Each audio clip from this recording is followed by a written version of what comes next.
پیغمبر در مسئله عقیده کس شفاعت کرده نمیکنه. عقیده در شفاعت در اعمال است. فلان نفر نمازش مانده پیغمبر شفاعت میکنه، فلان نفر روزش مانده، اما یک نفر مشرک است، در ذات الله شریک آورده، در صفات الله شریک آورده، پیش فالبین رفته، فالبین میگه که من غیب میفهمی، ای برش گفته 500 هم دادش که بگی 500 دیگه تو عالم غیب هستی.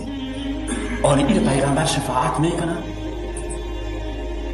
بچه ابی بن سلول آمد برای پیغمبر صلی الله علیه و سلم گفت که این پدر من فوت کرده، جنازه‌ش هم بخوان برش مغفرت هم بخوای. رسول اکرم صلی الله علیه و سلم مهربان بود، آمد جنازه‌ش هم خوان و برش مغفرت هم خوان.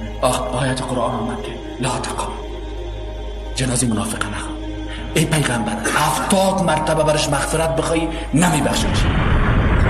پیغمبر باشه برای مشرک پیغمبر شفاعت کرده نمیتونه.